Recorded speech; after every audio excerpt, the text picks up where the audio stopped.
All right, so now we are on the third story of Genesis, and this one is Noah and the Ark. I'm sure many of you guys have heard of Noah, where he takes a ship, puts two of every animal in there, and then God floods the earth, and Noah survives. More or less, that's what we've been told in school. There's been a couple movies made about it, but they kind of miss some details that really matter.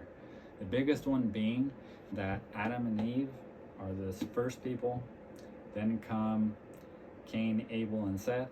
And it actually turns out that Noah is related to Adam and Eve and Seth, who is the son of Adam and Eve. And they're related like this. Sorry, I'm going to read, but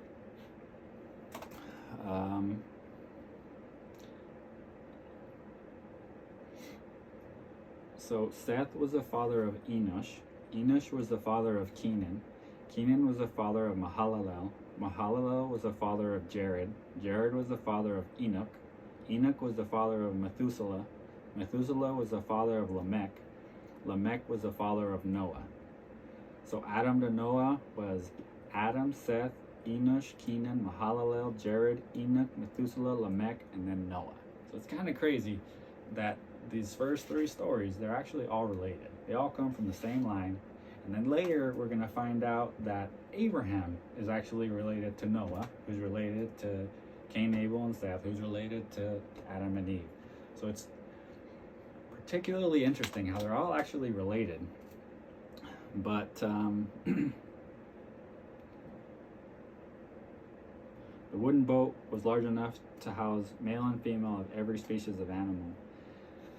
And so I already told you guys the gist of the story, and for the most part, everything that we've heard is pretty good. But the part that's the hardest to understand is how much faith Noah had compared to everybody else. So in the Bible, it actually says that Noah built the ark around his 600th year of life.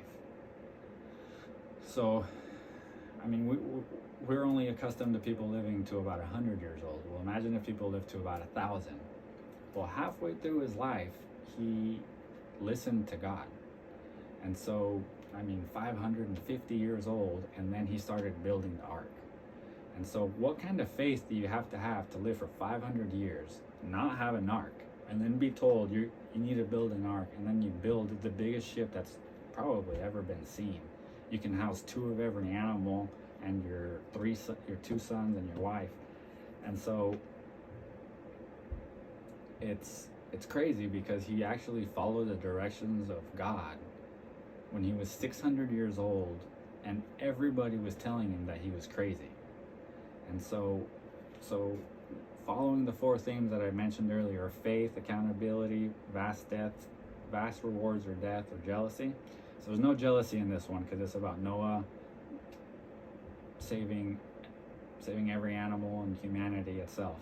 So the first one is faith. Do they have faith? Noah, yeah. I mean, he built an ark at 600 years old. If that's not faith, I don't know what is. The second thing is the fear of God. I would say that not only did Noah have the fear of God, but while everyone else around him was mocking him and telling him how dumb he was for building a boat in the middle of land when it wasn't raining, I would say he feared God because he did exactly what God told him to do. He followed the blueprints, he followed the orders, and then he got to live while every single other bird, every single other animal, every single other plant, they were all killed, all of them. And so, does he have the fear of God? Absolutely, he did it. And then the third one is vast deaths or reward. So there was no death. Everyone else on earth died except for Noah. And so he got to live. And not only did he get to live, his son Seth got to live. And it actually turns out that the whole Jewish storyline from Genesis would be continued through Noah